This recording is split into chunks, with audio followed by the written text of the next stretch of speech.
Hello and welcome to my first ever comic book analysis video. Thanks for joining me.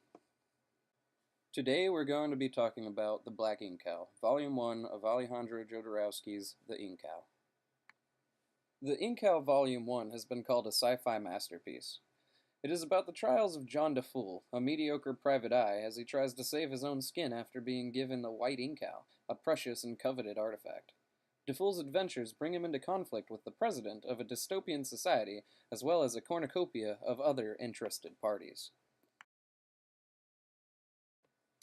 Jodorowsky is an eccentric writer/director. He is known for his strange movies, such as El Topo, and his visceral comic books like Screaming Planet. Surprisingly, or not if you're a fan of the series, Jodorowsky seems to be best known for his film adaptation of Frank Herbert's Dune. Funny thing is, he never actually got to make the film, due to Hollywood politics and Jodorowsky's own stubborn vision. However, there is a silver lining, in that Jodorowsky moved from film to comics, and he did in the Incal what he wanted to do in Dune. Comics gave him an outlet with very little creative restraint, and this led to an unpredictable and very original book. The Incal, and in fact the never-filmed Dune movie, are among some of the most influential works in sci-fi. Many scenes in movies like Star Wars, Indiana Jones, and The Fifth Element were inspired by Jodorowsky's work, even though he himself was shunned by the Hollywood elites. In order to make the Incal, Jodorowsky teamed up with his longtime friend, the enigmatic Jean Giraud, also known as Mobius. Giraud was the man behind the art in some of the most influential films ever made, the most notable of which was the original Alien movie. If xenomorphs stalk the halls of your nightmares, this is the man you have to thank. The publisher behind Jodorowsky's The Incal is Humanoids. This publisher has a long and storied past beginning in France in the early 1970s. It was founded by the artist himself, Jean Giraud, along with his friends Philippe Drouillet and Jean-Pierre Dionnet. Please excuse my French. One of the first works published by this group was Screaming Metal, the precursor to the American comic magazine Heavy Metal. Giraud and his friends founded Humanoids to show that comics could be created and presented in groundbreaking ways. Soon after its inception, the magazine, along with its book publishing counterpart, achieved a reputation as a company run by creative people for the sake of, well, creating. The company itself was bought in 1988 by Swiss entrepreneur Fabrice Geiger. He aimed to harness Humanoid's international audience to emphasize international collaboration. Since then, the company has spread across the globe and now has staff, writers, and artists all over the world. Now, without further ado, on to the comic itself. The Incal Volume 1 is a 48-page compilation of the first 4 issues in the series. Act 1 ends on page 13, leading into Act 2 on page 14. Act 2 does not end until page 35, which leads into the final act. This setup follows the 1/4, 1/2, 1/4 pacing almost to the letter.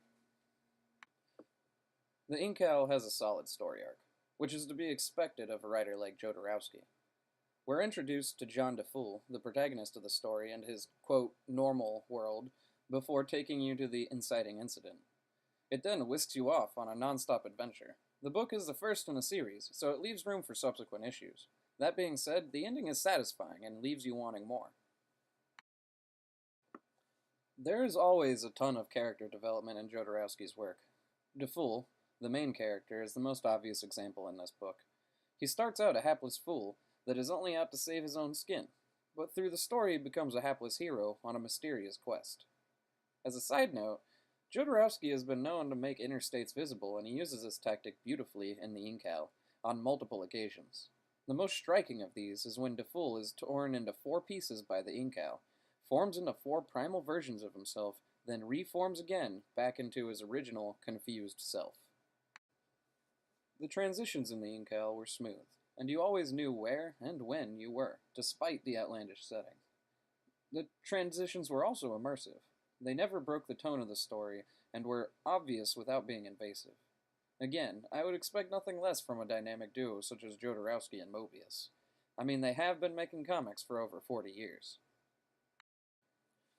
The art and lettering in the Incal work together perfectly to draw your attention to the next panel. The story flows flawlessly forward without a hiccup.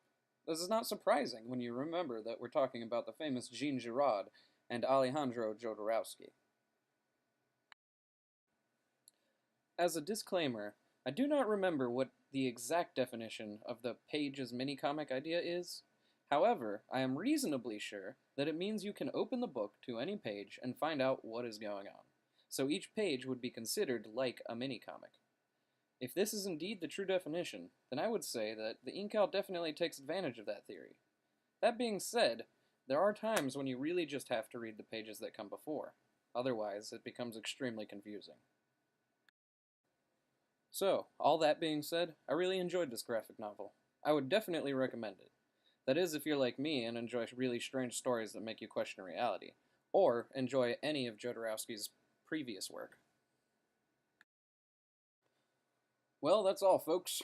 Thanks for watching my video on the Incal, Volume 1. Until next time, this is your host, Matthew Knowles, signing off.